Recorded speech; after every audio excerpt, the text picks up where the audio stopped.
Hey everyone. I want to talk about something important today because it's time to get back to our roots around free expression on Facebook and Instagram. I started building social media to give people a voice. I gave a speech at Georgetown 5 years ago about the importance of protecting free expression, and I still believe this today. But a lot has happened over the last several years. There's been widespread debate about potential harms from online content. Governments and legacy media have pushed to censor more and more. A lot of this is clearly political, but there's also a lot of legitimately bad stuff out there. Drugs, terrorism, child exploitation. These are things that we take very seriously, and I want to make sure that we handle responsibly. So we built a lot of complex systems to moderate content.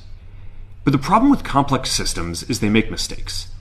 Even if they accidentally censor just 1% of posts, that's millions of people. And we've reached a point where it's just too many mistakes and too much censorship. The recent elections also feel like a cultural tipping point towards once again prioritizing speech. So we're going to get back to our roots and focus on reducing mistakes, simplifying our policies, and restoring free expression on our platforms. More specifically, here's what we're going to do.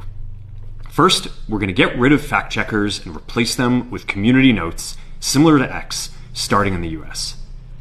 After Trump first got elected in 2016, the legacy media wrote non-stop about how misinformation was a threat to democracy.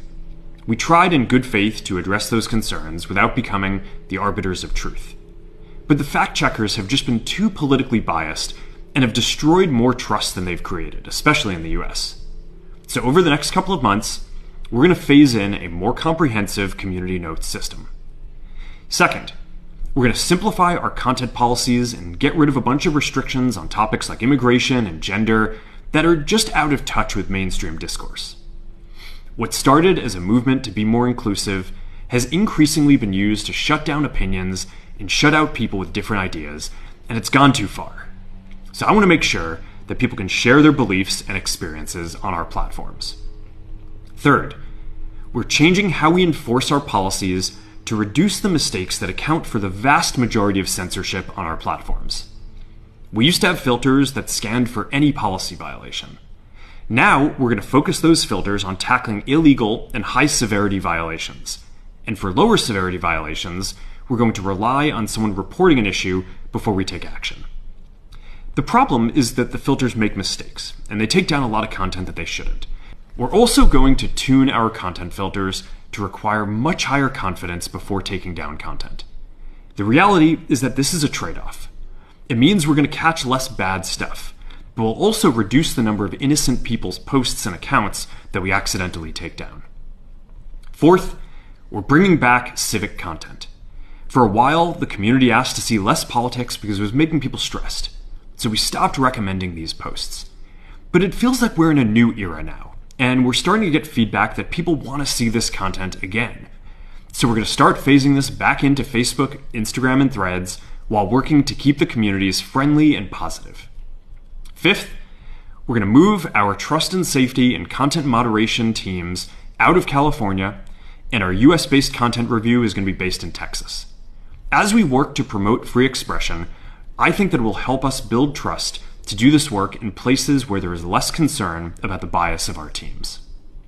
Finally, we're going to work with President Trump to push back on governments around the world that are going after American companies and pushing to censor more. The US has the strongest constitutional protections for free expression in the world.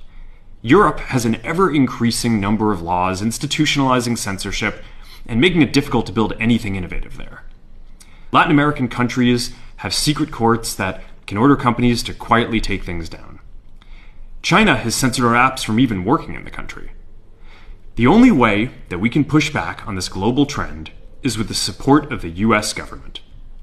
And that's why it's been so difficult over the past 4 years when even the US government has pushed for censorship. By going after us and other American companies, it has emboldened other governments to go even further. But now we have the opportunity to restore free expression, and I am excited to take it. It'll take time to get this right, and these are complex systems. They're never going to be perfect. There's also a lot of illegal stuff that we still need to work very hard to remove. But the bottom line is that after years of having our content moderation work focus primarily on removing content, it is time to focus on reducing mistakes, simplifying our systems, and getting back to our roots about giving people voice. I'm looking forward to this next chapter. Stay good out there, and more to come soon.